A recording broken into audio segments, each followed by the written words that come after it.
down and flush them out. We don't play it with these cutters, bet my youngest chop me down. Welcome to the Reframing the Image of Relationships podcast, where we dive into the heart of what makes relationships thrive. In a world filled with complexities and challenges, this podcast stands as a beacon of hope and wisdom, guiding you through the art of nurturing meaningful connections.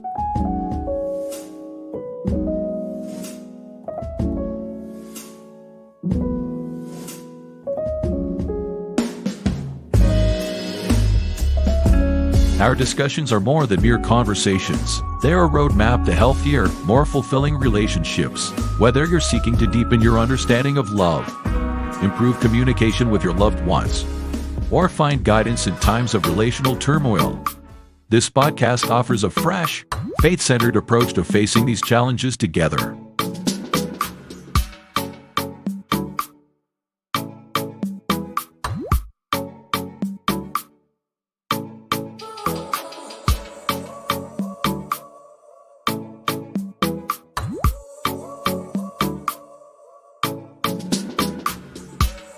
As we unpack the mysteries of human interactions, we invite you to open your hearts and minds to the transformative power of love and empathy. Get ready to be inspired, enlightened, and equipped to see relationships in a new light.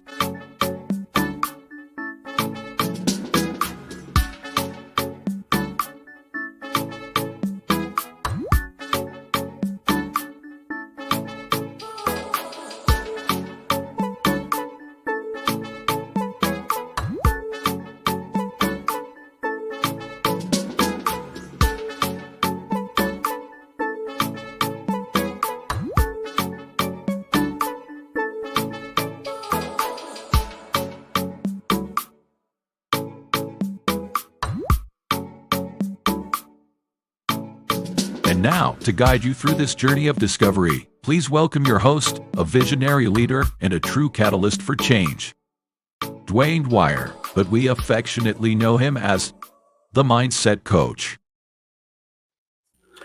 Good Saturday morning, everybody, and welcome to this month's episode of the Reframing Images of Relationship.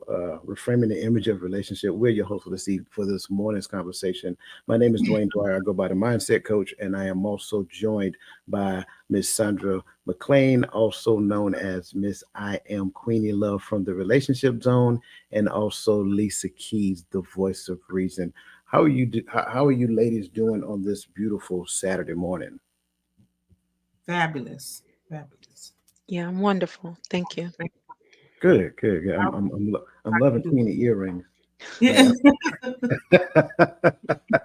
Listen, They have two sides. they have two sides.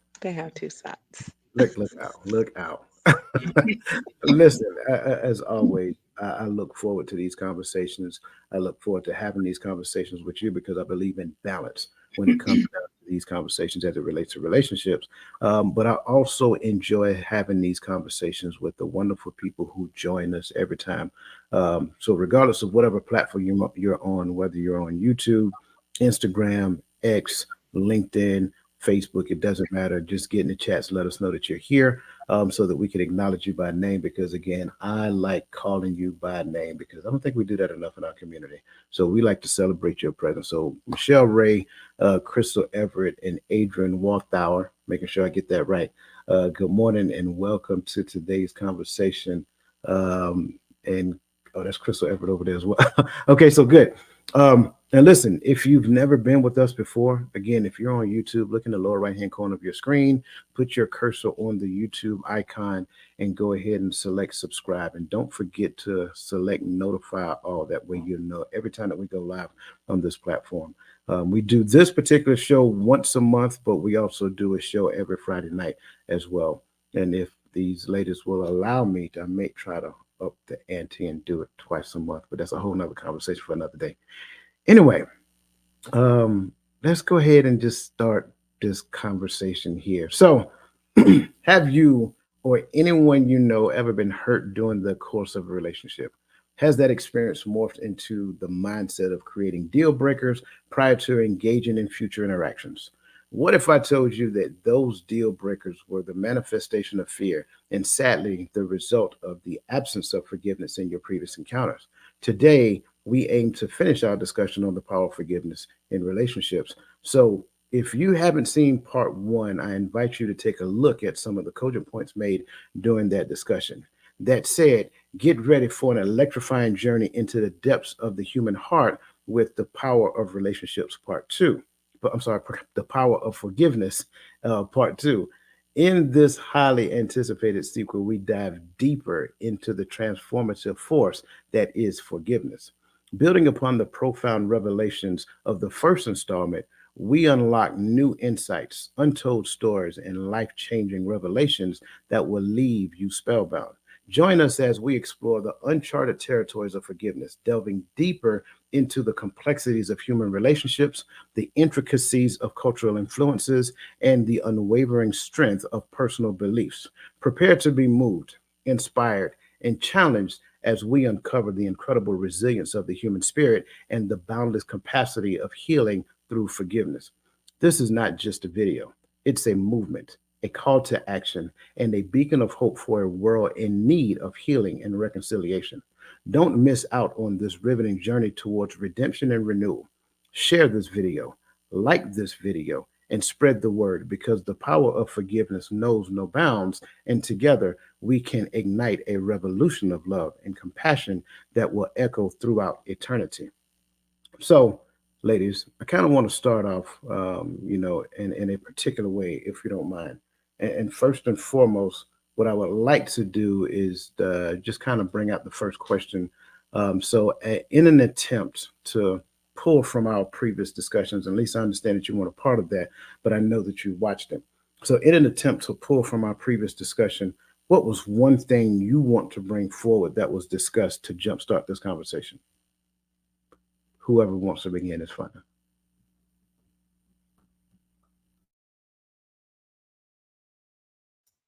I don't recall. I mean, it's been about a month, so I don't recall all of the content of the conversation that I think I can pull from it.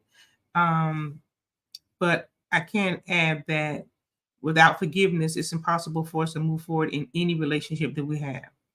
I will say that, and I'm going to allow Queenie to jump in. Thank you. I think for me, first of all, hello everybody. But I think for me, it's the purpose of forgiveness, right? What are we doing it for? And I think we hit on that a lot the last time that we spoke. What's the purpose? Who is it really for? What is it for? So, um, and I'm sure that those that listened the last time probably recall kind of how we got into that, right? How we really just delved into the real the person that really is the most freed from this from the act of forgiveness is the person that's providing the forgiveness, right? Who is saying, I forgive you, right? And that's so freeing for the individual. And so I think we can dive right into that because it's about the purpose of it. Yeah, I agree with both points, of course. I think the one thing that I want to bring forward is like what really forgiveness really is, right? I think a lot of times we are conditioned to just say the word "I'm sorry," and that's supposed to be a band aid to go over the wound, and then we can move forward from that. But as you guys already know, that's not remotely close to getting after the true nature of what forgiveness really is. And then a lot of times it becomes conditional in nature and it means absolutely nothing. It becomes disingenuous. So for me, just understanding the concept, the idea, the trueness behind forgiveness and what it, like you said, what it really means. Like, what's the, why are we forgiven? Like, is it because my feelings are hurt, or is it because of who I represent, or is it because of the agreement that we made in the beginning, or is it all of the above? Um, so it's just getting after the true nature of forgiveness, what it is, what's the purpose of forgiveness, and then how does that look in the space of interaction and relationships. As we're getting ready to start, I want to invite everybody who is watching us again. If this is your first time, by all means, not only follow us on YouTube, but you can also find us on the totalmindsetshift.com website, where we have our own personal interaction chat group, right? We have our interaction chat group for everybody so that we can continue these conversations. And speaking of conversations, what I want everybody who is out there in the vast ocean of digital space, I want everybody to understand that we are subject matter experts of our own perspective. That has been my phrase because I believe it to be true. And once we adopt that mindset, then we can make space for another person's opinion minus the judgment, hopefully, right? And so that's our projected idea to you. We are subject matter experts of our own perspective. We're not saying that what we're saying is easy. We're surely not even saying that what we're saying is your belief system, but what we're saying we wholly believe. So that being said, let's kind of jump after the first topic, which is communication in and rebuilding trust. So the question that I have, ladies, is what are some practical communication strategies for rebuilding trust after a breach in a relationship, and how does forgiveness play a role in that process? We're just going to rip the Band-Aid off. Okay, so practical strategies to rebuild trust after breaching a relationship. I think the first thing that after relationship is breached, there's a few things that has to happen. The individual that has breached the relationship, they must apologize, first of all, and be sincere in their apology. I think that's the first thing that has to happen. Now we know that forgiveness comes from God, and we know that our partners are going to have to find it within themselves to forgive, and that process is not just overnight. It doesn't happen overnight. It happens over a period of time, and it happens when two people are committed to saying, okay, this happened, but I value our relationship, and there's going to be some boundaries set after that. And so we have to come into the place where we are both communicating with each other. We both have an expectation, and we're both going to work toward building a stronger relationship. And that foundation of that is communication. I mean, communication has a huge part in every aspect of our life. And I believe that is the some of the first steps in the roles and the processes of forgiveness. Now I have to play advocate on this, Queenie, before I turn you loose, because I see you ready. I got to play advocate because you said a lot, but let's just say I'm 20 years old and all of that you said sounds good, but I'm hurt right up in here. Like what do I need to do? Like how do I do that? How do I do what you just told me to do? At 20 years old? Well, we ain't talking about 20-year-old Dwayne. Somebody at the age of 20 with better common sense than I had when I was 20. Let's go there. So how do you internalize the hurt? Is that what you're asking? Yeah, that's because for a 20-year-old young man who is still trying to figure out life, right? Who probably came from a place that did not, like, we didn't have forgiveness as a staple in my family. So how do I internalize that to such a degree that I can move forward and, probably reconcile a relationship, which we haven't even gotten into yet. So how do I do that? I think for someone who is younger and maybe not have as much experience, I think it's so important for them to go speak to someone who has had the experience, someone they trust, and someone who can talk and they can sit down and talk to, and they can guide them in, because sometimes we need that. We have, you always talk about blind spots, coach, and we have blind spots, and then someone who is younger at the age of 20, I'm saying below 40. Sometimes, all the time, we need someone to help us navigate any situation when it comes to our quote unquote emotions or feelings. We need someone to help us navigate through that, because sometimes we don't have the wherewithal to understand it. And there's so much to unpack. And when you're 20 years old and you're experiencing hurt for the first time, because you really don't have well, I'm not going to say you don't have, but you may not have had someone to speak to you and talk to you about the decision making, the decisions you make, that you have to be accountable for those decisions because they may have caused some of these hurts that you're experiencing. And you just need to go talk to someone who can guide you through your process, someone you trust, someone who's reliable, not someone sometimes your same age, but someone who's more mature. Yeah, I got it. And I appreciate that. And I know I packaged the question as 20-year-old, right? But it has no age. I'm just Yeah. being transparent. It doesn't have an age, doesn't have an age, it doesn't have a socioeconomic status, it doesn't have any of those things. Because what we gotta understand is that the only thing that gets you to the place of learning how to do it is experience.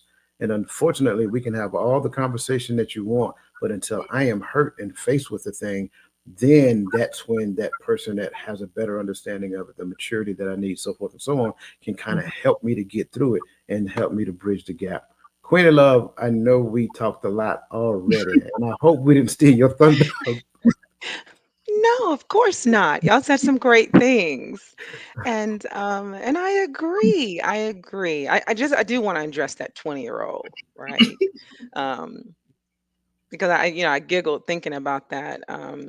They haven't lived long enough. Some of them, right? They don't know. But I think with a 20-year-old, we're just using them for an example. This is a time to teach them the lesson of you're going to one day have to be forgiven as well. What is that going to look like for you, right? So Thomas Fuller said it. He said that like he that cannot forgive others breaks the bridge over which he may pass himself. And so when you begin to teach that younger person or that person that may not have this experience, or sometimes a person that's a little bit self-righteous, thinking that they've been the victim and they themselves have never victimized. Um, one day this is it's a bridge we're all going to have to cross. Um, we are going to offend. And if we care in the right state of mind, we're going to also need to be forgiven. And how do you want one to approach that when it's on the other hand, it's on the other shoe, or shoe is on the other foot? So I think in a situation like that, I think it's a perfect time to learn and to teach that we're all going to have to come this way one day. And the other thing is, just going back to your question, and we're speaking about communication. I think and if we're talking about relationships, intimate relationships, because that's where I am. Um, I think that to me, it's only fair to understand what each person needs. Um, so because and I was just faced with this conversation the other day. A gentleman said, he's been having an extramarital affair, and his wife is finding out about this, and he said to me, well, do she need to know everything? And I said, if that's what she needs for her closure, are you willing to provide that? He says, well, for me, I just, I'm guilty and I didn't. I just don't feel like I need to tell her everything. Well, to me, I said, well, do you want to reconcile? Because if you want to reconcile, you need to not give her what you want to give her, but you need to be willing and vulnerable enough to give her what she needs.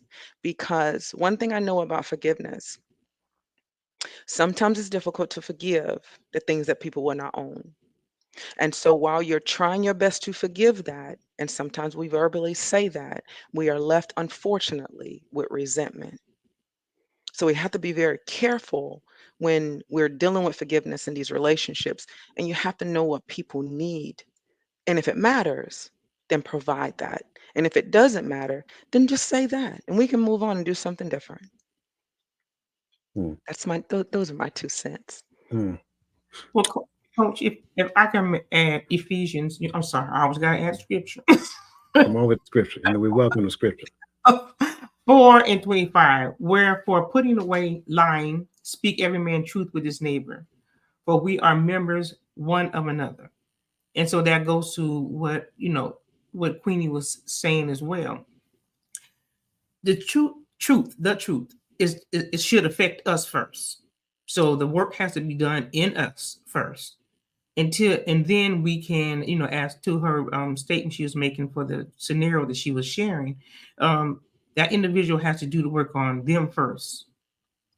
Because if you don't, then there's going to be a repeat of the same habits. And so if we don't take responsibility, if we don't do the work and we don't examine ourselves, we're going to continue to have the same situation come up time and time again. Yeah, I agree. I am always welcoming of the scripture. I'm going to offer a different perspective. Not just because that's what I do, but that's what I do.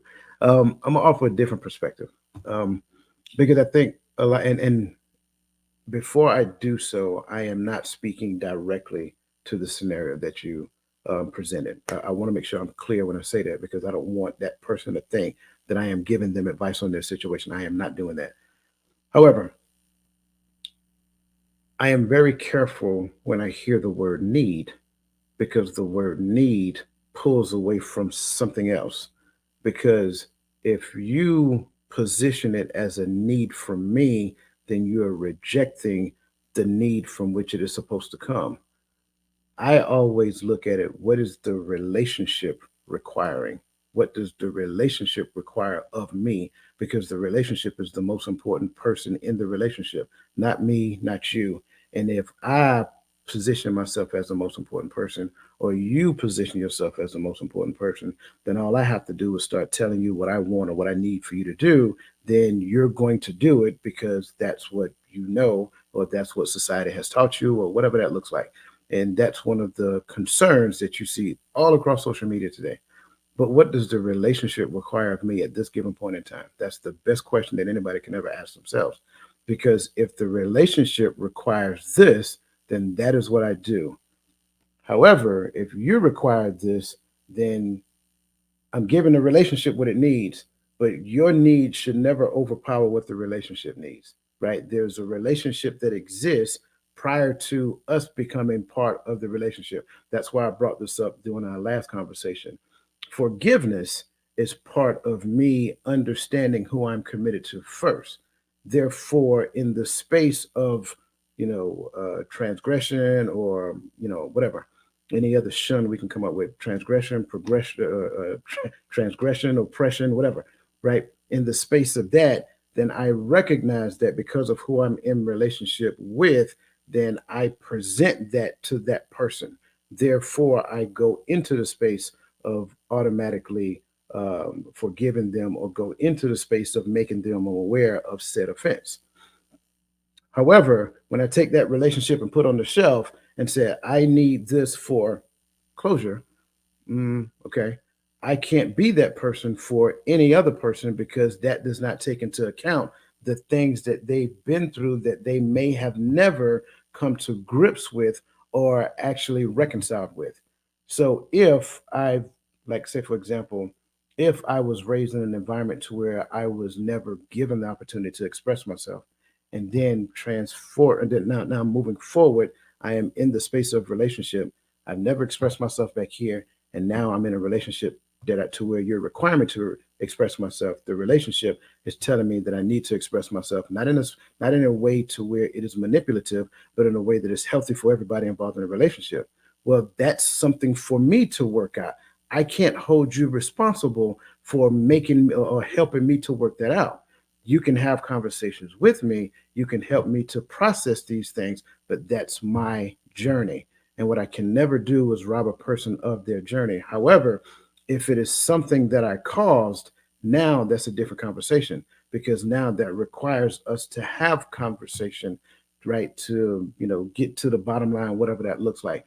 Does that require the details of the transgression that took place? There are some people who say yes. There are some people who say no. I say, as thou believe, let it be unto you, right? So I'm just being honest. So that's for every person to figure out.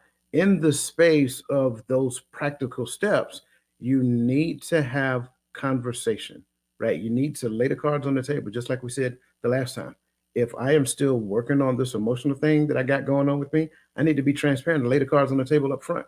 Therefore, when you offend me, you knew what you was getting into, right? So now what you can't do is say, hey, I didn't know. Well, yeah, you did, because I told you up front. So now we got to cross this bridge because it's here. Same thing applies. If I am the person who transgressed against you, it's time for me to lay the cards on the table. But we also go back and like Lisa, that's me. I go to the scripture, right? The scripture says, if thy brother trespass against you, rebuke him. That's a commandment, right? If they repent.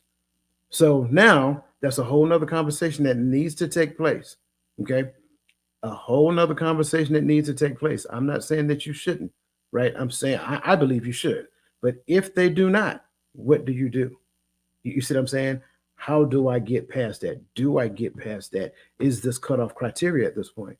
What is the relationship requiring of me? Like we talked about previously, is this relationship at this point when you choose not to repent, is it reconcilable? Right? What if they take their time in repenting? What if it's drawn out to it? They say, hey, you know what? I ain't dealing with this right now. And then they go to the gym or go hang out with their homegirls or homeboy, or whatever, and then come back 7 hours later.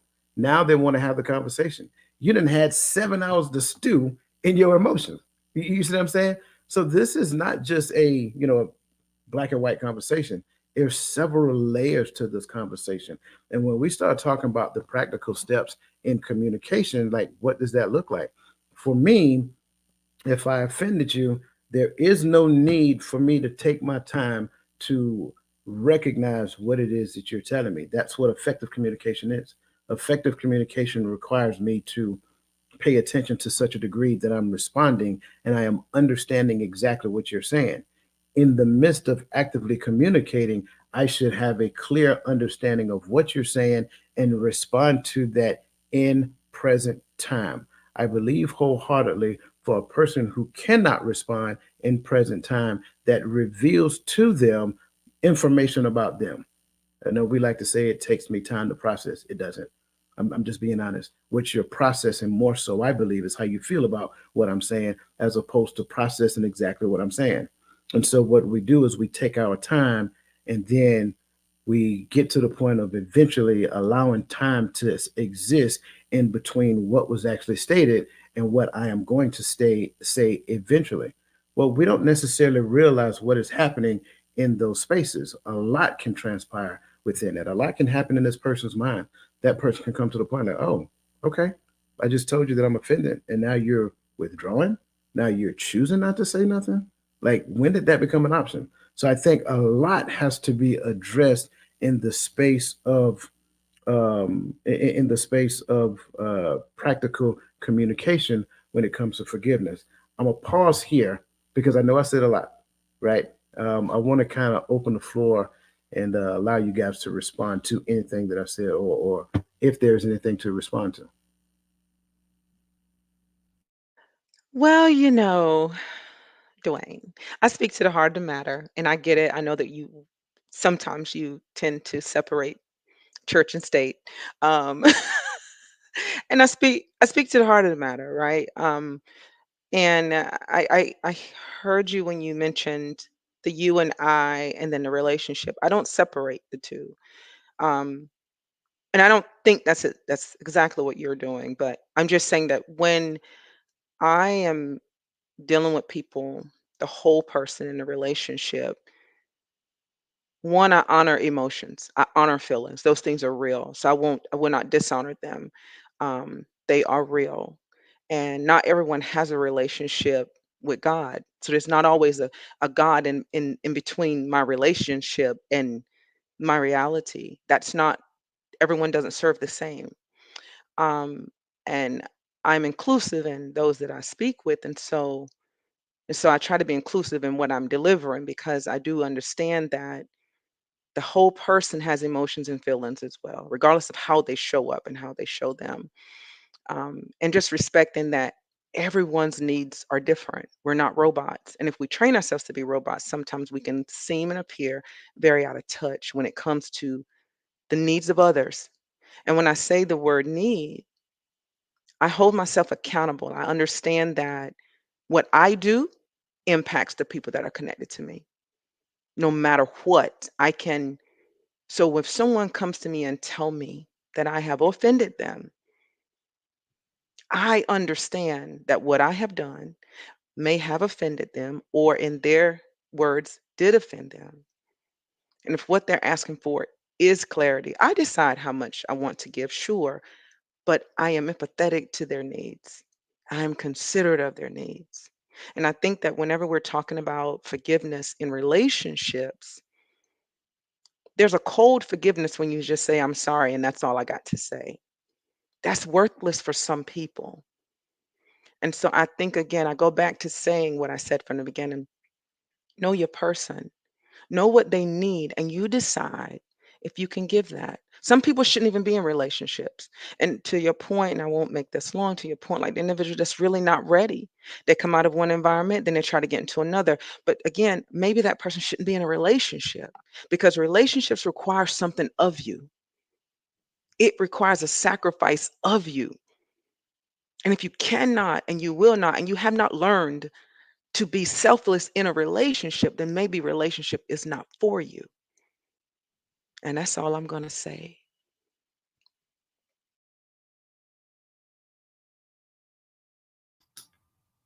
I was listening to what Coach was saying, and there's a question I wanted to ask him about the statement that he was making pertaining to in the moment when there is that difficult conversation arises, and you said that maybe the person shouldn't leave and go. You use the example of 7 hours. Do you think that it's important for that person to address the situation immediately, or to take time and consider everything When am I feeling what I'm feeling? now, immediately? Precisely. And that's why I say what I say. Because when I take the time to wait, what I'm saying is that how you feel in the moment doesn't matter. See, this is where what me and Queen is saying is lining up. It's not that I'm saying that what she is saying is wrong. What I'm saying is that we have to process it in a different manner. Because if we process it in the wrong manner, then what ends up happening is that one person's feelings become more valuable than the other person. If I tell you that I'm offended, I'm expecting a response right now.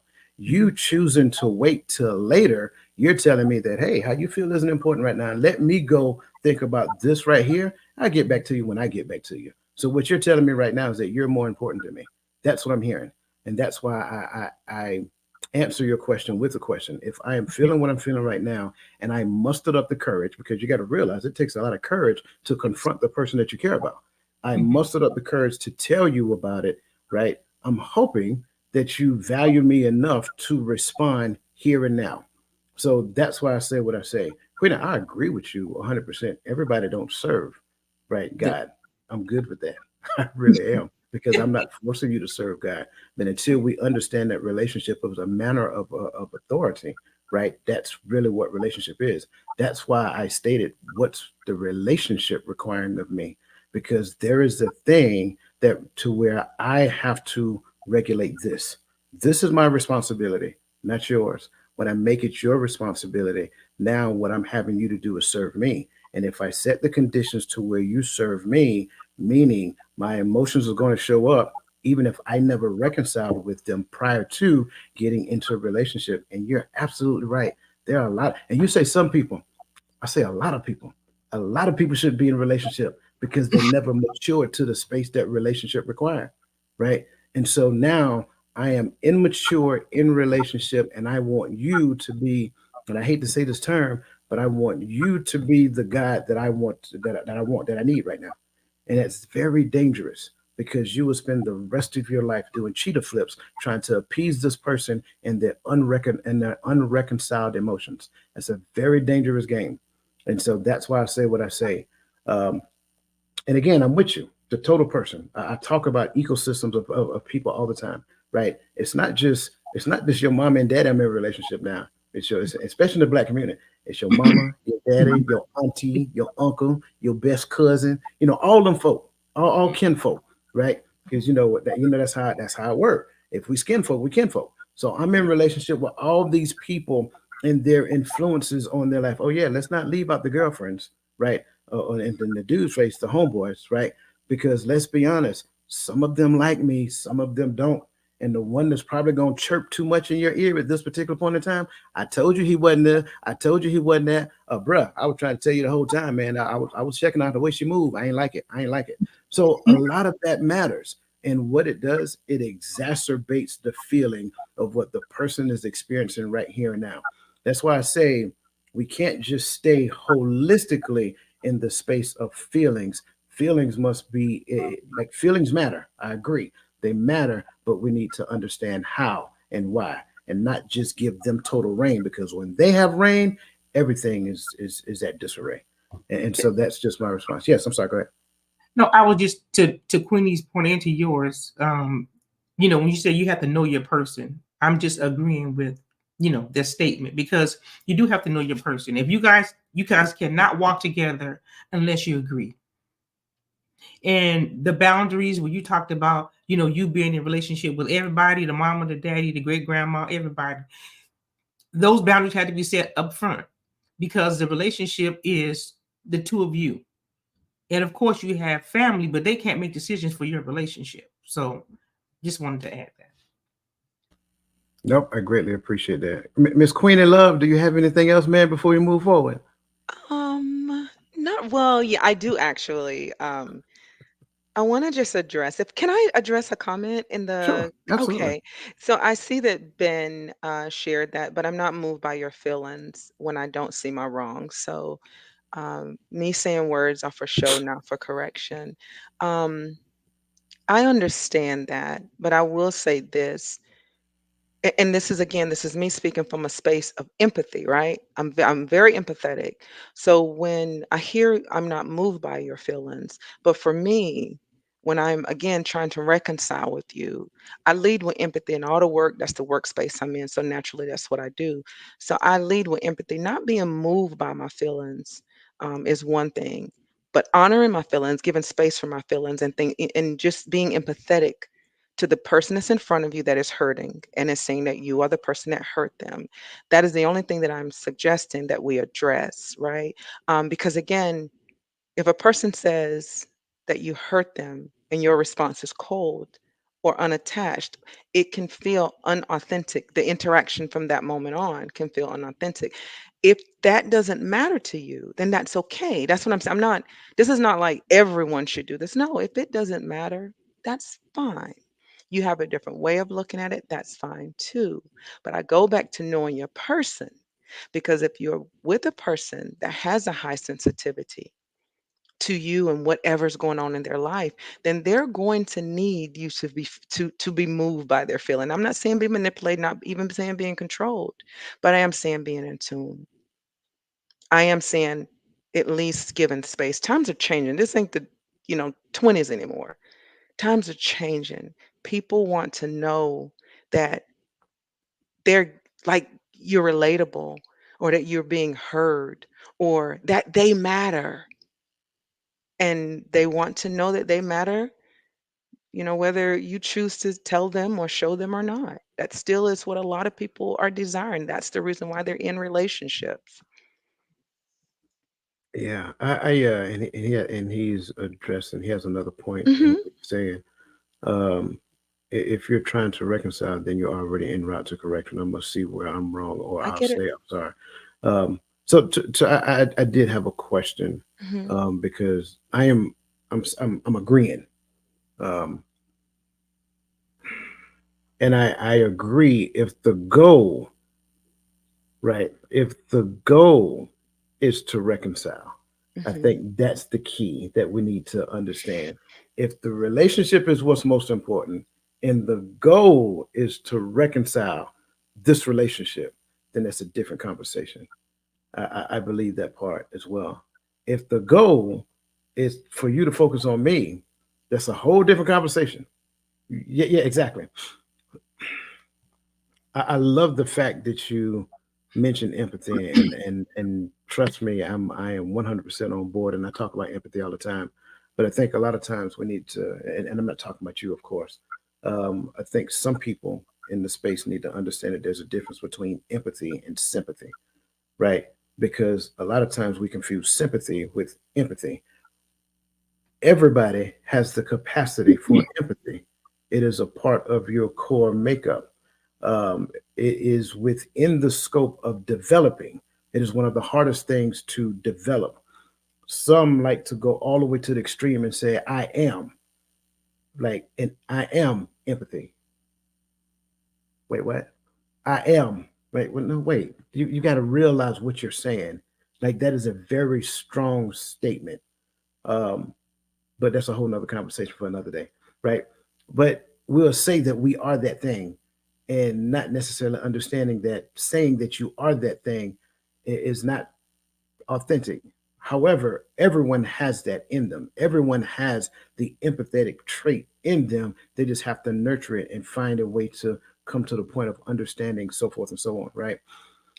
Being moved, right? When it comes down to empathy, I hope she didn't leave us. Being moved when it comes down to empathy, I wanted you to kind of unpack that so that others can understand what does it mean for it to quote unquote be moved empathetically when a person shares how they feel with someone else.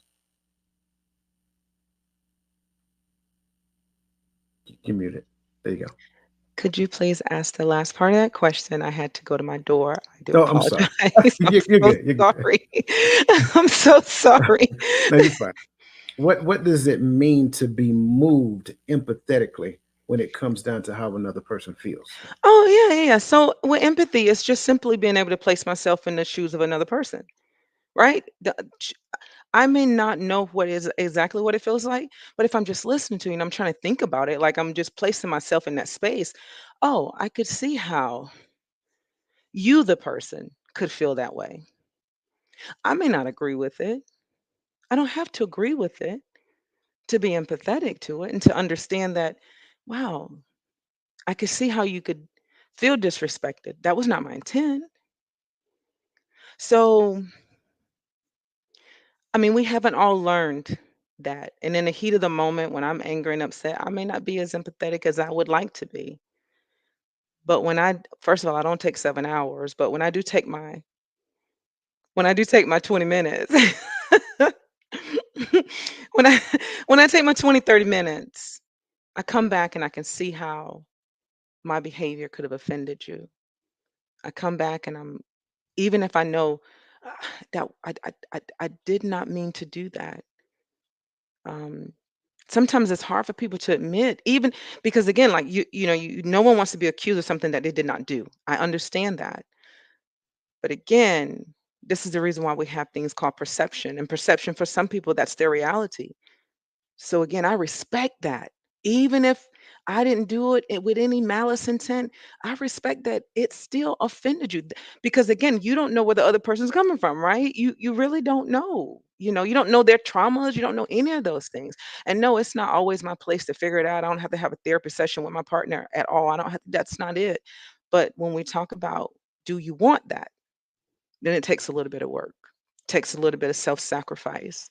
It takes vulnerability. It takes humbling yourself. It takes, you being full disclosure. And a lot of people don't want to do that because they live a different life. That's a story for another day, but I'm just saying. Absolutely. I tell you what, you take 20 minutes you want to, you're getting duct taped to this chair. We're gonna have this conversation. I'm sorry. I'm quick to Um, forgive. I'm quick to forgive and quick to talk about it. I am. I am. yeah, no, thank you for saying that. And listen, thank you everybody who putting your information in the chat. We're gonna get to them, I promise, eventually. But this conversation is heating up and it's getting really good. I think this is the perfect segue into the next question, right? Um, because you talked about like I can put myself in your shoes. I don't have to agree, right? Can you provide insights on the importance of setting boundaries when navigating forgiveness? Y'all know boundaries my thing. When setting navigating forgiveness within relationships, the when, the how, and when, if at any time, do they change? And I'm sipping my tea. This is such a loaded question. Please take it. I just finished talking and I need to sip tea and read this and let it sink in. So I'm going to go second if that's okay while I catch my breath over here because I had to run to that door. So,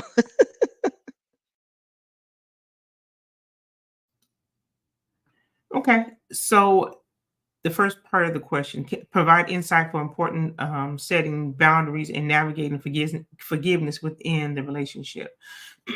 So we're talking about forgiveness and we have addressed the aspects of breaching a relationship, right? So once a relationship has been breached, there when we have to sit down, we have to have this conversation about our boundaries, because they're going to be important to help us to move forward and have a more healthier relationship. And so I think for the first part of this question, well, we have to navigate the forgiveness within a relationship, when, or the relationship, when, how, and the change is us. And this is a loaded question, so I'm sitting here trying to unpack this, navigating forgiveness. And so when we navigate forgiveness with inside of our relationship, with us two doing the work, and we know we've already established a foundation for our relationship, and then once what we've established has been breached, then we have to have this discussion. We have to go back and we have to resubmit, in other words, our boundaries. We have to reinforce them and say, listen, we've had this discussion, we've talked about this, and this is how we're going to have to move forward, or we're not going to be able to move forward together. I'm not providing a hard stance, but I'm saying we've already had this discussion. We've already talked about this. And now we have to go back and we have to reestablish it. And we have to go back and, I guess, talk about this information again, because evidently you don't respect the boundaries that we have made for our relationship. And so I think that's one aspect of this question, which is, as Queenie said, a loaded question.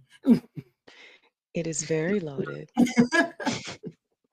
So, Dwayne, before I start, I'll please, if you have a response, because I don't want to overload this. Listen, I love Lisa's response. Right, I'm gonna keep it simple, and then I add the details later. When, soon, how, direct, change, whenever. To me, that's my thoughts, right? Because I have a philosophy, and I've been sharing this philosophy for quite some time, and it's going to be a philosophy because it makes the most sense to me, right? My boundary, my yard, my work. That's what boundaries are all about. Boundaries don't keep you out, it protects what's within. So when we look at it from the perspective of that, like, I don't go to my neighbors and tell my neighbors that, hey, my grass need cutting, come over here and cut it. That doesn't make sense. But we do that a lot of times in the space of relationship, right? I don't go and tell my neighbors like, hey, and this is, and I'm gonna give two perspectives with this. I don't call my neighbor and say, hey, you know, um, Amazon just dropped the package off on my dumb. I need you to go pick that up, put it in the house, and I'll be there shortly.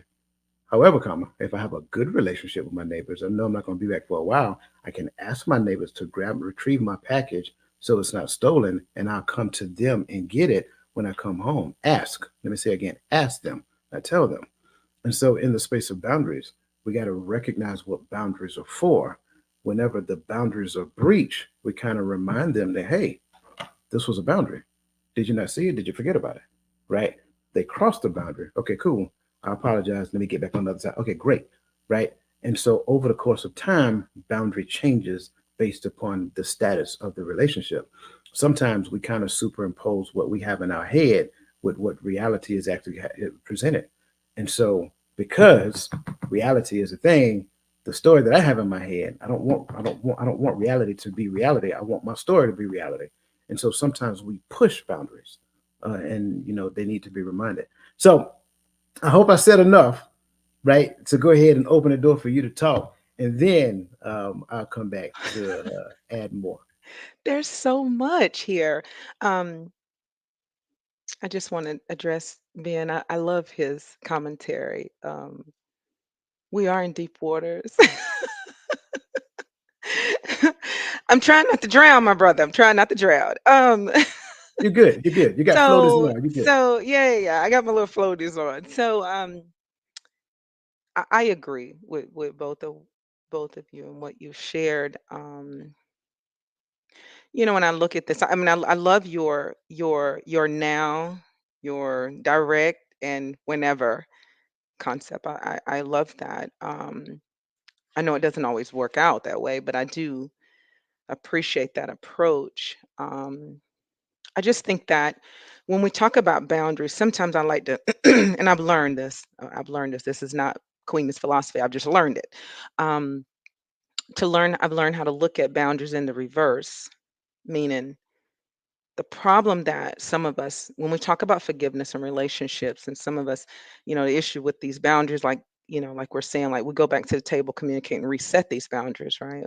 Or set them. Maybe you never had any. We'll reset them. I think some of the issues is that we oftentimes have leaky boundaries. And so with a leaky boundary, we get upset and really upset with ourselves because we were not strong enough to keep the boundary up. And I've been guilty of that in relationships.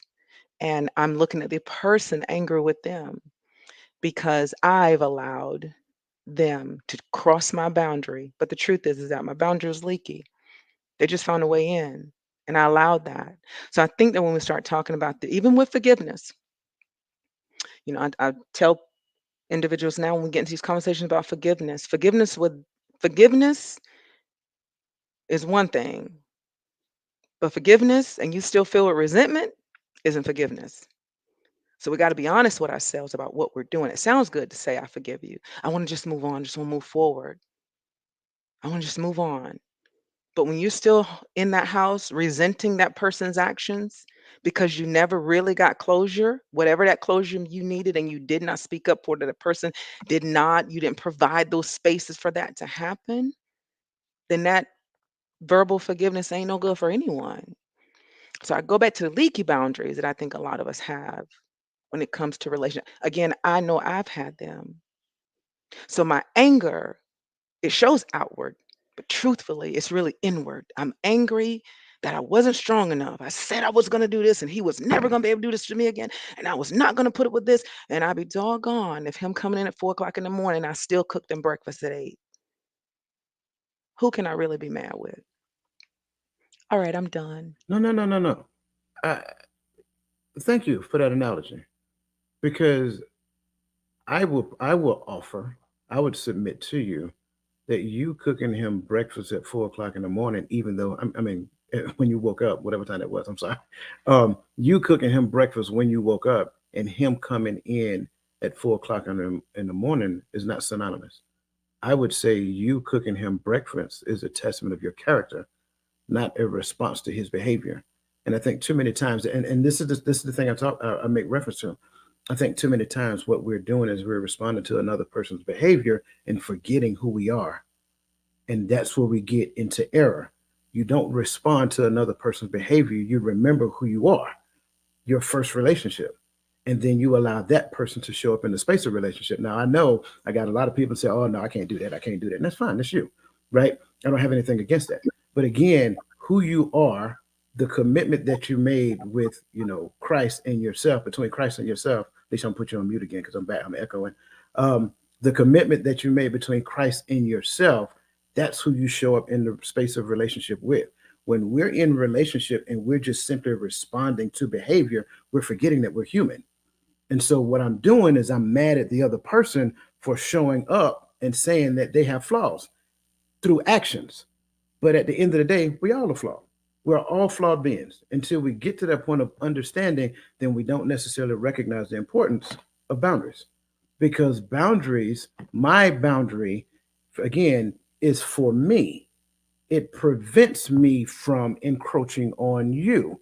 Why? Because the boundaries that I have for myself, I automatically attribute them to you. So if my boundaries say, hey, you can't come in my house at 4 o'clock in the morning, guess what I don't do in my own house? I don't come in at 4 o'clock in the morning. That's the power of boundaries. So when we have them and we discuss them early, now we understand who we're dealing with. And if we understand that, now moving forward, as the relationship matures, that's the key, not regress, because we don't change boundaries for bad behavior. But as the relationship matures, we adjust the boundaries to reflect the maturity. But I love that analogy that you gave because I agree with you. I'm not cooking breakfast because you came home at 4 o'clock in the morning. I'm cooking breakfast because that's who I am. And that's the big difference. I 100% agree. But again, if we're talking about boundaries, my boundary is that I should not have opened the door if that's the thing that I've already said that I'm no longer going to allow. So I think that again, again, I got you. You know, I'm a little less, I'm a little less on the submissive and humility side when it comes to people taking advantage of you. Because there's a thin line between using good judgment and not allowing people to misuse you, and to continue to be prayerful and hopeful. There's a thin line between the two. And so I'm very careful when I hear people and I see people, and I get it. But when we're talking about boundaries, what are my boundaries? Because again, you're right. I'm a person that's in service. That's just who I am. Right. But what was my boundary that I had set for myself? And if I continue to leak, allow them to be leaky, then Mhm. who can I be upset with? I cannot be upset with you. Right. It's on me what I've chosen. So then I'm in here throwing eggs around and I'm upset and I'm throwing the plate. I never even had to open the door. Yeah. That's the thing. And you I still got to never had to clean that open mess up. and I still got to clean it up, and I'm angry. But I never had to open the door.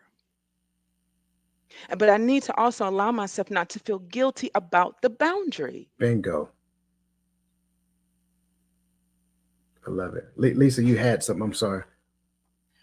No, I was just going to add that within the boundary, because this is a place, a space inside this boundary, there should be safety and trustworthiness within this boundary. And once that is breached, once you breach it and you tell me you don't care about the boundaries that we set, inside of our space or inside of this relationship, and you tell me you don't care about it, I understand what you were saying, Coach, that you should continue to be the same person, even though the person's behavior doesn't show that they respect the boundary. And the analogy that Queenie used, say she did open the door. And she says she's not the person who, she ain't that, she's not there as far as humility. You eating Pop-Tarts, bruh. But she can still make the breakfast. This is just what I was thinking for herself. I'm just saying. I'm not trying to be, but I'm not saying that doesn't change who she is. And Right. if there's some left for the person, okay. I mean, I'm just saying there is another way to look at doing this, to remain, to don't feel like, because if that happens in the moment and you opening the door for somebody, 4 hours later you're gonna go cook. I'm just using her analogy. Mm-hmm. Then you still in your, you still in your feelings, Yeah. But there is a way to remain and continue to be who you are in those moments. Mm-hmm. I'm just gonna add that. Mess around and be another Al Green situation up in here. Y'all better be careful. Don't go to sleep, bro. Don't go to sleep. I'm trying to tell you. And because I don't want that situation to bring out the worst in me, the best thing for me to do It's not open the door. is not open the door, right? And I mean, I'm just being honest. I don't. I'm just being honest. Like that's the best thing for me to do until I'm right with myself and can handle it differently. I need to readjust and maybe put some distance and not open the door. Precisely. And that goes back to, again, the boundary that's established. In the beginning, if we say we ain't coming to nobody's house at this time in the morning, right? And to your point, the leaky boundary, if we go back on our own boundary that we established, then why would the other person believe in any other boundary that you have as well? So you didn't change this one. Let's see what else I can change. Let's see what else we can get you to adjust. You see what I'm saying? So I agree with that wholeheartedly. But the boundary was, we ain't going to nobody's house after 2 o'clock in the morning. You know what I'm saying? I get you probably going out there and, living your best life and, doing whatever. And 2 o'clock is the cutoff, bro. You know what I'm saying? You coming over here, you can't come past 2 o'clock. Anything after 2 o'clock, you probably been up to no good anyway. So I want to see you. So I get that. Can I add this example? And I just want just to state this, and this just goes to boundaries as well. When we said it, like Queenie was saying, and we can't allow other people to breach it, or we can't allow other people to breach it. Like I have my adult daughter who may be watching now. She was living with me for a time, and I said to her, I was like, listen, after 11 o'clock, because I got to go sleep. I get up in the morning. If wherever you are after 11, I need you to stay there, because the doors is locked. and I'm not opening it. And I meant that with every fiber of my being. And you can ask her. I didn't open the door. And then she'll come me, and it happened a couple of times. But once you establish your boundaries, then you teach. I know coach doesn't like this, but then you in a way you teach people that this is a boundary that I set for myself, and I'm not going to allow you to breach it in this particular relationship. So just wanted to add. She cleaned it up. I can't stand when people say you teach people how to treat you. They're not dogs. You don't teach people how to treat you. You teach people what you're accepting in your life. That's it. That's all it is. I just, for me, I'm just saying I can't stand when it really get you teach people how to treat you. Who is you? What makes you so special? Get over yourself. I'm sorry. I'm sorry. I hate that. We take phrases and turn them around as though we're on some type of mountaintop. No, I'm sorry. All right, I'm good. Um, moving moving on. It's just one of those things. My pet peeves. Moving on to the next question. And again, listen, we appreciate you guys. All your comments in the chat. I see you. We greatly appreciate you. Michelle Ray talking about the cleanup woman. You need to stop. Cut that mess. What um, is going on? well, when we said it, when you got a cutoff time, and if you go beyond that cutoff time, you ain't getting in. She said that's when the cleanup woman comes in. So- Well, I got it. I understand. If that's available, then it never hey, was. It call never should have been. call Keisha. I think that's what King George said. He gonna go to Mm, Keisha. So mm. I don't know. no hit on Keisha. That's just I'm a about to cleanup say I don't woman. know who That's the Keisha that's the, is, that's but the, that's the cleanup woman that's the cleanup for woman for the King day. George, the singer. Yeah, Gotcha. that's what he said. I am not familiar. Okay. How can couples ensure that their efforts toward forgiveness are sincere and not just superficial attempts at moving on? I'll take that one. Um, I go back every time. It starts with yourself. Like you dealing, first of all, there's a lot of people that are superficial. There's a lot of people that are they up to no good. You got to know your person as well as you can and know yourself. So, you talking about a couple. I mean, these are two different individuals. We don't know what's going on in their minds. We don't know what their intentions are. We don't know what their end goal is in this relationship. So first you got to start there. Know who your person is.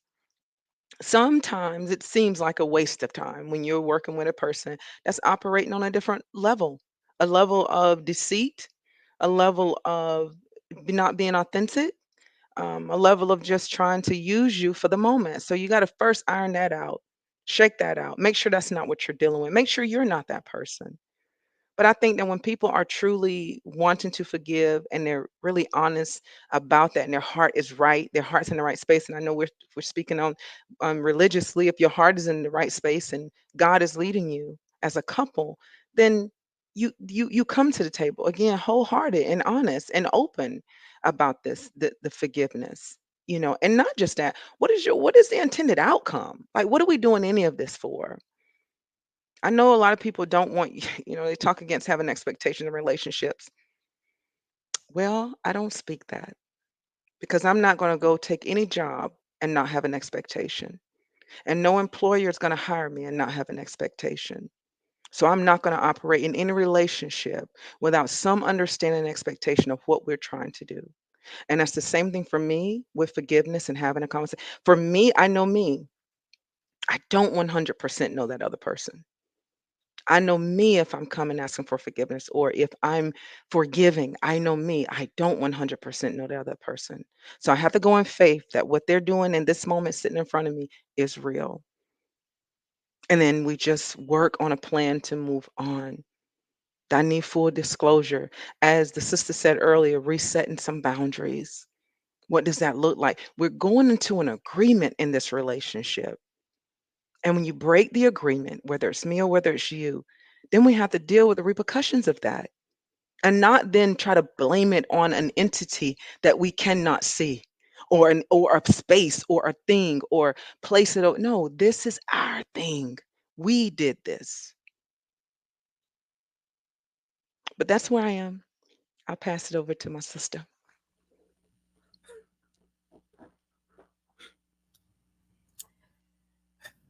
Once a relationship has been breached in some way, there is going to be some lingering resentment, and that's where you have to go and do your self-examination, and you have to unpack.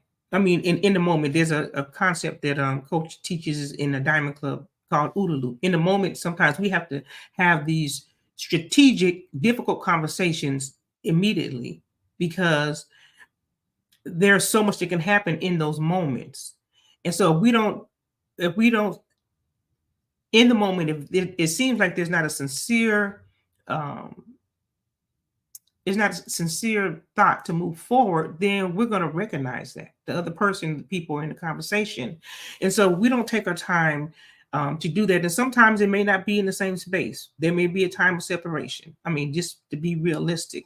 But in those spaces, you can't think about the offense. You really can't, because this is a time where you need to examine yourself. Each individual needs to examine themselves, and then they need to consider how they may have contributed to where we are now, and then how we can not ever go down that road again, and then how we can move forward.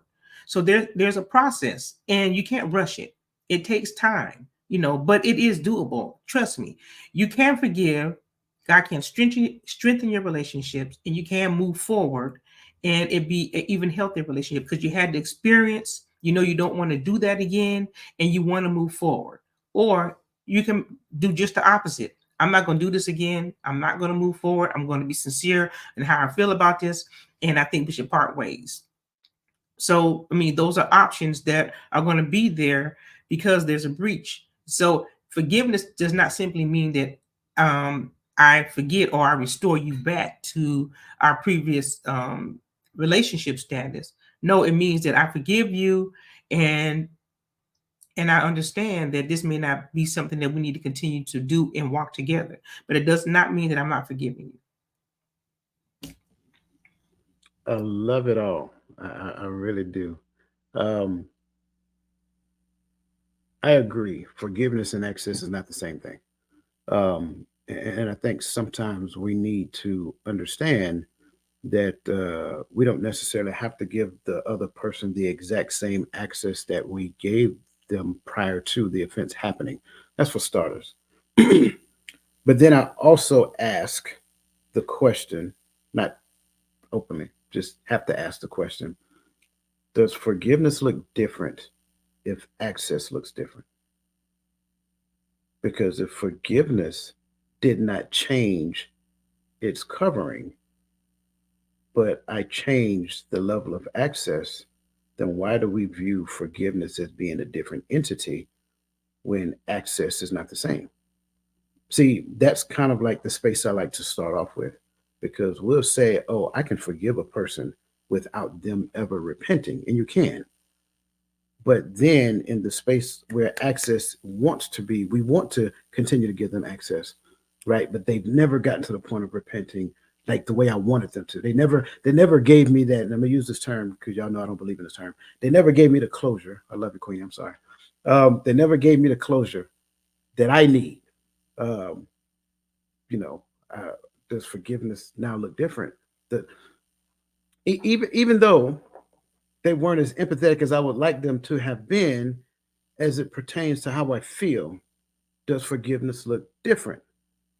And so I think when we start to unpack the whole concept of forgiveness, forgiveness is on me. It is purely my responsibility. Because let's be honest, in the space where the person didn't even get the access to ask me for forgiveness, did I forgive them? If the answer is yes, because you got to realize I still have to move on. I can't carry that weight with me and start telling everybody, "Oh, I'm blessed and highly favored." Stop lying, right? I'm sorry. Y'all know Queenie. You know how I am. I'm sorry. At least you know how I am too. So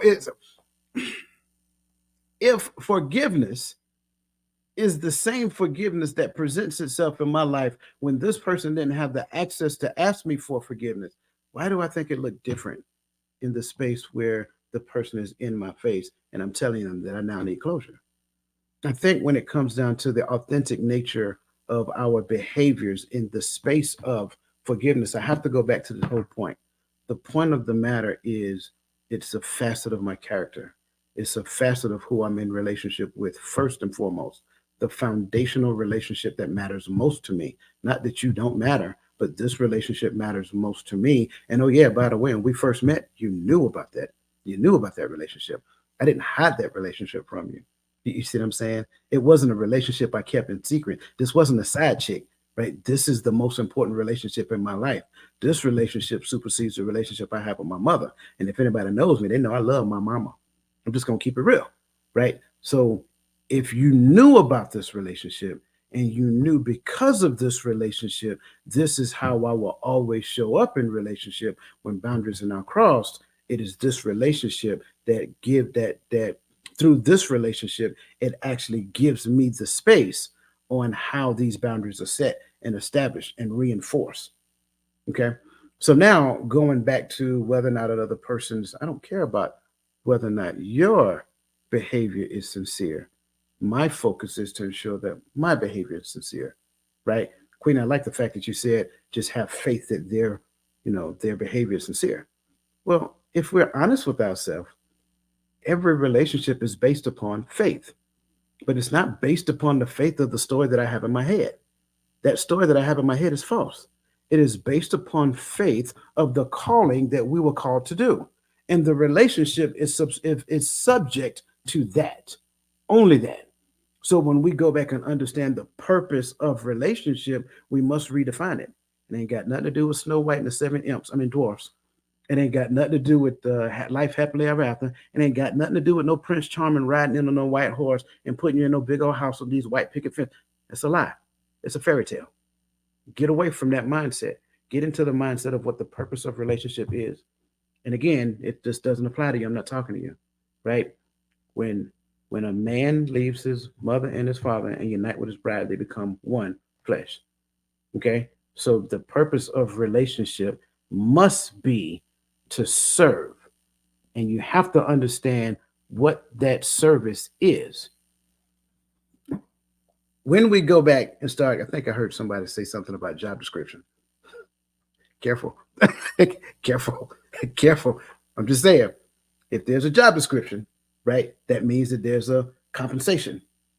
If there's a job description, there's a compensation, there's a benefits package, there's also a repercussion when there is not the proper behavior displayed on the job, which means you can get fired easily, quickly. And in some states, it can be, what do they say? No fault. I'm just saying. So we got to be In Virginia, it's at will. At will. That's what it was. I'm sorry. So it's also, I think South Carolina, I think it's pretty much all states have adopted that. So at will. So, and I'm sorry, I said no fault, but at will. So at the leisure of the other person, not necessarily having no rhyme or no reason. And when you go back and research the scripture, because again, like I said, if this doesn't apply to you, right? Go back and research the scripture. The Pharisees asked Christ, is it lawful to? Right? And so that's my point. So he said, what did the law of Moses tell you? Right? So we have to understand what we're talking about. I love analogies because we did this just the other night talking about marriage, and I heard somebody compare marriage, compare covenant to a contract. And although I understand the analogy and I understand the comparison, but it's not the same because a contract is a mutual, it is an agreement of mutual distrust, to where a covenant is a mutual agreement of trust. It's two different things. It's not the same. They're close, but they're not the same. And I also believe that when it comes down to, relationships and jobs, there's similarities, but they're not the same. Because at the end of the day, I have an expectation to receive based upon the hours that I put. I have a contract betwixt me and you that says, if I work 40 hours, I get this amount of monies. But not near one of y'all listening right now have worked those hours and got that money. I know it for a fact because taxes had to happen. So you're not even getting what you agreed to. So that's why I say we got to be careful when we start making analogies. I love the analogy because it puts us in the proper mindset, but it's a difference when it comes down to a relationship because every aspect of a relationship is based upon faith. And in this economy, in this world, in this society, the only relationship that we apply these type of expectations to are intimate relationships. We got relationship with friends that we don't expect nothing from. So that's what I'm saying. We gotta we have to come to an understanding. If it comes down to forgiveness and the authentic nature of a person's behavior, the only person's behavior that I need to be concerned with as being sincere is this guy. And if I know my actions are sincere, and if I know wholeheartedly within the depths of my being that everything that I'm working towards is for the greater good, not for my good, then it doesn't really matter to me what you think. You can believe in your heart that, oh, well, this you fake and what, that's fine. And guess what? I'm okay with it.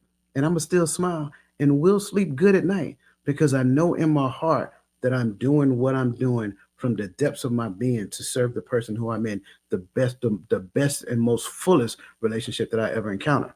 And I think once we grab that posture, right? I'm sorry, Queenie. Once we grab that posture, then we'll realize that we'll stop blaming somebody else. You're not doing this. I need you. Because every time I put that word need on you, it's impossible for you to succeed because you'll never live up to my expectations. Thank you. I appreciate that, sir. It's your show. I'll do respect it. I'm here for it. But you did say something. And again, I'm more in the middle of the road. I'm not. So just a little background. I was a pastor's wife, just so y'all know. Um, this ain't no girl that don't know the word. I'm looking for my church fan. Keep going. I know. I just now have a different perspective. So I respect the teachings of the word. I just have a different perspective. No disrespect. I respect yours. Please respect mine. And this is not to you, Dwayne. This is to the world. Because I know sometimes when I come on a different side and I'm like, yeah, but, right? I have a challenge. When you use the word and you say that husband leave his family, we become one. What's the purpose of becoming one if we continue to separate and now we place the responsibility of emotions and feelings on something else? I am here to serve my spouse. My spouse to me is here to serve me. This is our thing. We are interdependent. But whenever we start separating a person's emotions and a person's feelings and a person's experience, how do we really reconcile that within ourselves if we are taking the word literally as it's written? Um, Hence why I can't do that, right? I know that my husband has a certain expectation for me, hence why he chose to marry me. I'm not married, y'all, but I am saying I know that he has that on me. And I would never tell him he should not. There's a reason why he chose to marry me and not the girl across the street. So when we start talking about this, we become one, but then we separate when we start talking about an offense to the person that we are in covenant with, or in contract, or in relationship with. I can't separate the two because what I've done to you, I've done to myself. So I cannot tell you I don't feel what you're feeling. I can't tell you that, oh, that has nothing to do with me. I take no responsibility. We're going to put that on God. I'm not doing that. I cannot do that. God has equipped me to be able to stand here and to be in relationship with you and understand that. And that's just how I see it. No, no, no. That's how I see it. And I take it upon myself when it comes to accountability I don't to think we're each other. saying. I don't think we're saying anything different No, though. I'm not saying why, Yeah. but I'm just between our conversation and reading some of the comments and some, I just want to make sure that I'm driving that point home. Correct. The reason why I say the things I say the way I say them, right? Personally, is because I cannot separate. I am connected to my partner, and what I do impacts my partner. I owe them. Now, this is me in a relationship. Mm-hmm. I do owe something to them. They could have a relation with anyone else, or be by yourself. Right. But I cannot exempt myself from the responsibility that I have in this relationship with you. From forgiveness to reconciliation. And this is also why I said, if there's no absence of resentment, to me, there's no true forgiveness. This is why I mentioned the eggs. I'm angry, right? I'm angry. I'm resentful. And I'm throwing eggs at you. Did I really forgive you, right? So I still work on this. This is not something I'm not, this is something I work on daily, is to make Mm-hmm. sure that when I forgive my son or my partner, that I'm not somewhere still brewing some resentment for what they did to me. There you go. Because that's going to make me show up poorly. I forgave you, but now I'm mistreating you. I'm poking at you. I'm avoiding you. I ain't talking to you. But I call myself forgiving you, and we talk access, and we still have access to each other. I'm more of an in your face person. Listen, I forgive you. I'm gonna tell you this. I'm just not messing with you anymore. We good. Because you've taught me our relationship. You've taught me how far it goes. Right. So right now at this time and space where I am, I'm gonna forgive you and let this go. And I'm gonna go over here and just work on myself. We're gonna get the Monique style on us. I love it. Oh my God! Do not do that. I'm sorry. And the reason why I said, I don't see what you're saying as being different, even though, um, well, the reason why I say I don't see what you're saying as being different, because I think what you said is an extension of, right? I don't see it as being separate.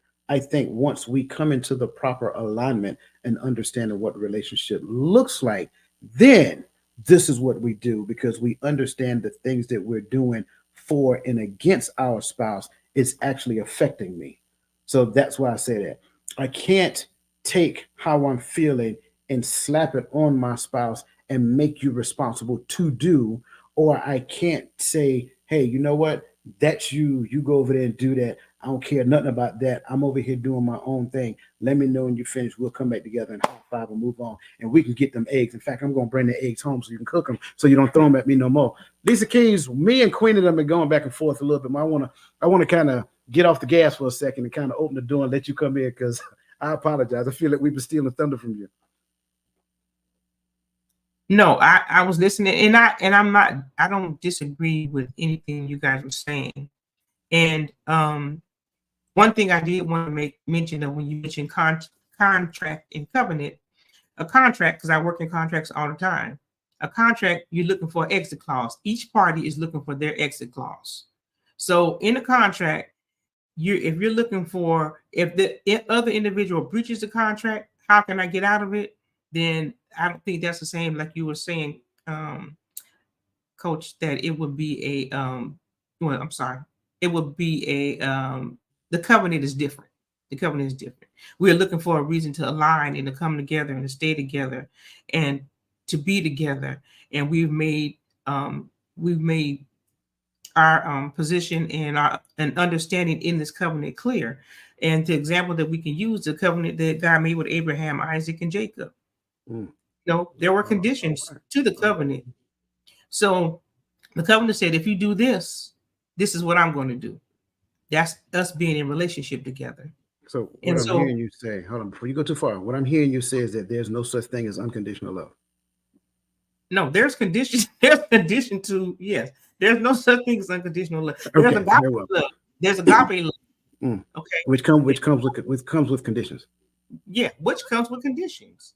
It is, but it doesn't say that I don't love you. It's saying that we are establishing our relationship. This is our relationship. This is a relationship you said that you would enter into knowing the conditions of it. And so, yes, so there is the covenant is different, and there's a vast difference between the covenant and the contract, because of what I stated earlier. I had a situation where I had to work with my agent, and we had to find out, does our client have an exit clause? Both parties are looking for that in the event of a breach. And so that's the difference. And I just wanted to add that. No, I'm glad you add that. And that's why I stated previously a contract is a mutual agreement of distrust, right? This is what's going to happen if you show I can't trust you. But a covenant is a mutual agreement of trust. And if we're completely honest, God can't trust you. So he didn't make the covenant with you, he made the covenant with his son. And you were just a beneficiary of the covenant. But that's a whole nother conversation. Can I get additional 5 minutes? Would you guys mind giving Queenie? You could, okay. I just want to make sure.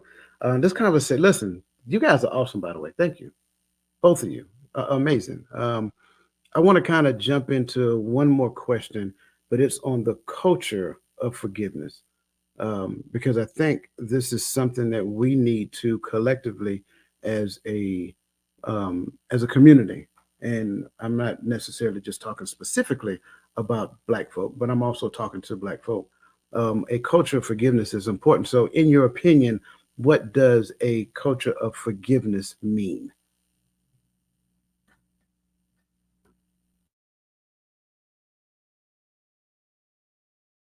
Sorry, working with these two mouses. Um, a culture of forgiveness. What does it mean? I have an example that I can use. When you think about the story of Joseph and his brothers, okay? When you think about that story where they sold him into slavery, and then later on they had to come back to him, and everything that he went through in that process. And then once they came and they didn't recognize who he was, I think the Bible says he tested them. And then his intent was always to help provide for them, because there was a famine in the land and they needed food. And so his intent was always to provide for them. And he did that. And so I think that in that particular instance, that culture of forgiveness was, there was an offense.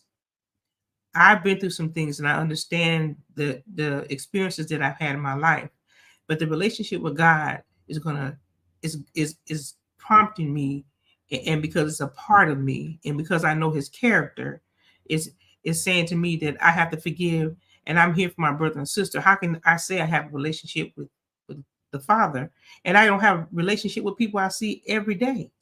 So I think that's one example of having a culture of forgiveness, is understanding. For me, I'm a believer, and I believe every word of the gospel. I do, and I use it, and I filter every situation in my life through it, because there's not a situation in my life that I cannot find in the Word of God that can help me identify behaviors, or identify mostly my behavior.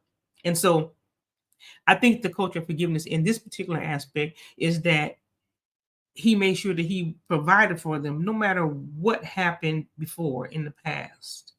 And that's because he was in a position of authority. And that's why we have to be careful how we treat people, because, and our family members, because we never know, no matter what, no matter what, we have to always make sure that we should treat people good. That should be our first instinct. We should default to treating others good. And so for me, that was an example, and is actually one of the things that I wrote down when I was answering this question. I think in that particular instant, he showed that there's a culture of forgiveness.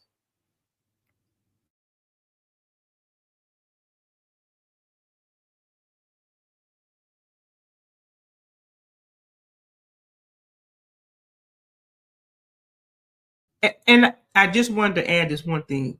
I believe God is so strategic in what He does, and when we're in relationship with Him, He shows Himself to us. He shows us what His intent is for our life, and we just have to stay close to Him and listen to what He's saying, and then He helps us navigate these things that come up in our life. So I just wanted to add that. I always feel like I'm in church when I'm here. I love it. I love You know, it. It just just can't with you. I just feel like I'm right in like North Carolina. I love it.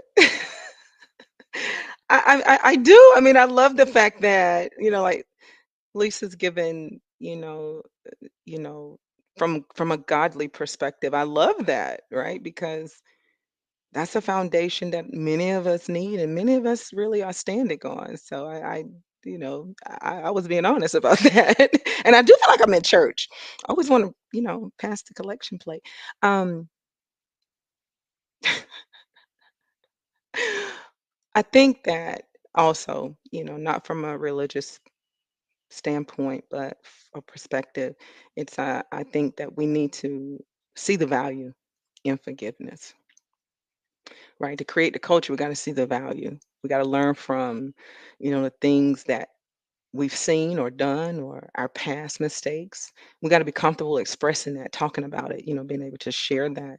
But I think that when you normalize the fact that we all need forgiveness, then I believe that hopefully many of us can take from that and offer forgiveness.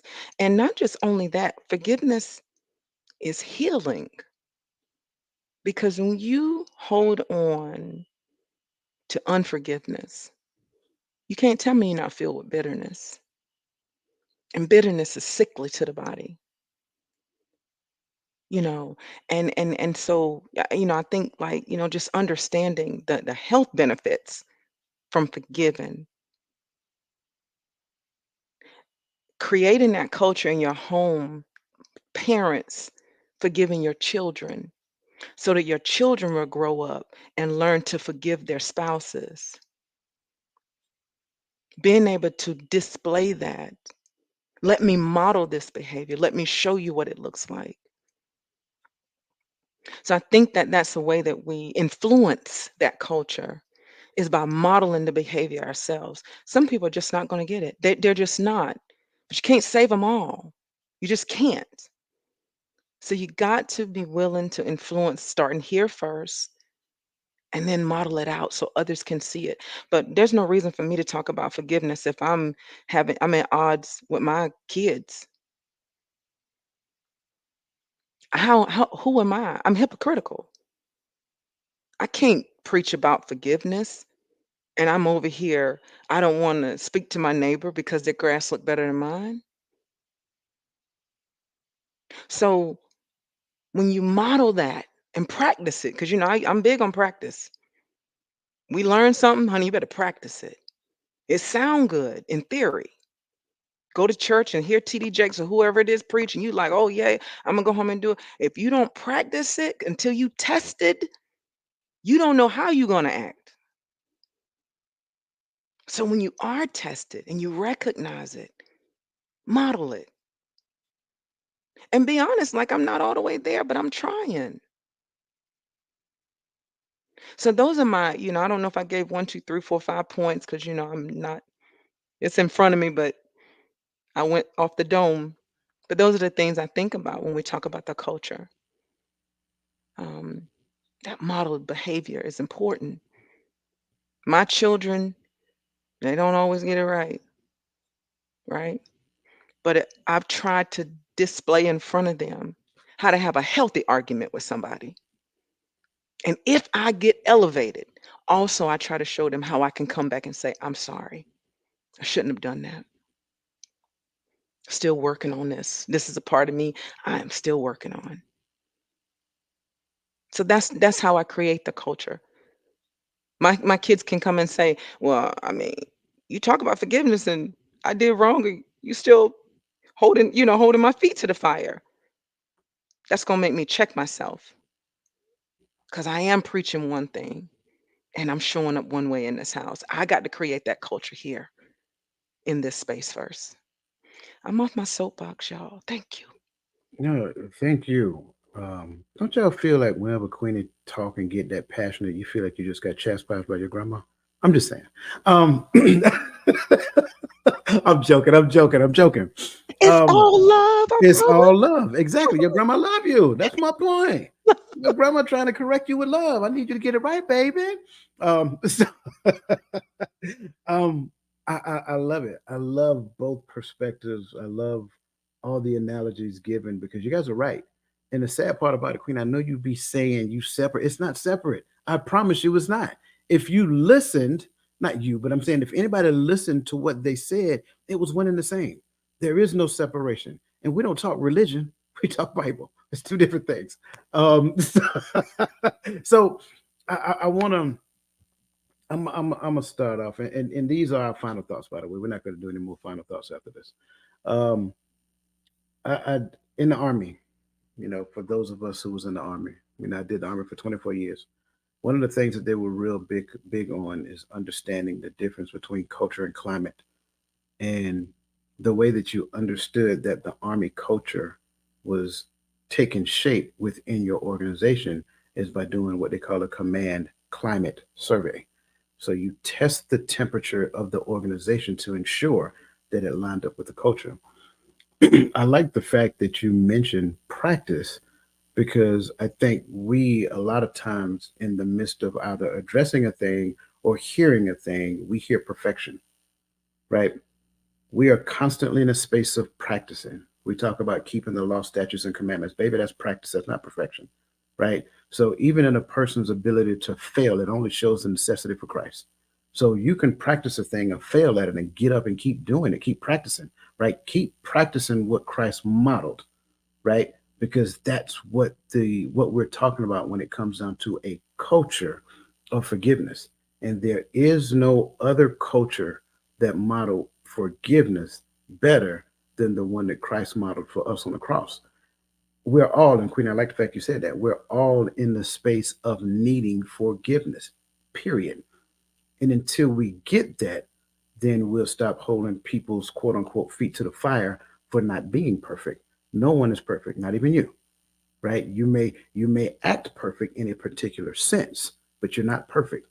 Even in the midst of addressing somebody else's transgression, I promise you, if you have the conversation further on in advance, you was a part of that. You was a part of that transgression. You probably set the conditions for that person to behave a particular type of way, and now they're behaving that way, and you're mad that they're behaving that way. Go back and research and have the dialogue, have the conversation. The conversation to such a degree that is healthy to where both of you can walk away from the conversation feeling empowered with understanding. That's the key. Modeling, as Queen has said, modeling that culture of forgiveness is infectious. It is a learned behavior passed along from generation to generation to generation. And coming from a group that have been marginalized by people who could care less about you, have shown that you were less than them, that want you to believe that you're less intelligent, right? It's still Black History Month. Y'all leave me alone, right? Coming from a group of people who have literally been placed, cast aside, whatever the case may be, we still have to model forgiveness. I cannot hold, the brother that I work with accountable for what his ancestors did. That's wrong. You see what I'm saying? We have to understand what that looks like. I can't be talking about forgiveness within my home or on this platform if I'm at work holding people accountable for something I never experienced. The concept of a culture of forgiveness need to exist not just in this house, it need to exist in this neighborhood, it need to exist in this county, this city, this county, this state, and last but not least, this country, because this country, whether you believe it or not, is broken. Listen, sorry to kind of get a little deep just now, but I'm just telling you the truth, man. We need to stop fighting one another. Had to clean it up before I start crying. Listen, we love you guys. We love you guys. Make sure that you tune in, join us, www.totalmindsetshift.com. Find the group, ask for admits. We just don't let anybody on, right? We let you on. Once you get on, you're a part of the community, you're part of the family, you're a part of the culture of forgiveness. Listen, we love you guys. We appreciate you guys. We will see you guys next. Wait, hold on. I went too fast. Lisa Keys, you got an announcement to make, don't you? Yes. We are podcast for renewed consideration. We're going to be talking about banking, and me and Adrian Maltower and Kim Thomas, and the process to home ownership. So we have a premiere on YouTube at 3 o'clock today. We'll be there, and we're going to answer any questions for anyone who has any questions pertaining to home ownership or banking. This Miss Adrienne Waltower, she came in and she helped us with so much information. And I think the information on the podcast, you just watch it. You're gonna enjoy it. Absolutely. I'll be there. I'm there. Just count me in. The link is in your, I think it's on your group Empower Perspective. It's on the group page. I will make sure I post it on the community. And yeah, so we're going to make sure we get the word out. Listen, if you're available, I just wanted to, Miss Queenie, it's such an honor to be here with you on the panel. I really enjoyed you, and I just wanted to say that. Thank you, Coach. So sweet, Miss Keys. Likewise, I really appreciate it. It was a pleasure. I look forward to it again. Yeah. Speaking of which, the next time we come back, we're talking about submission, y'all. Yay. All right, listen. Hey, am I invited to that conversation? Of course you are. Absolutely. Absolutely. Listen. You guys are too awesome for me. Listen, you guys have a great rest of your day. Have an awesome rest of your weekend. And remember, let the best version of yourself be a blessing to somebody else. And we'll see you next time.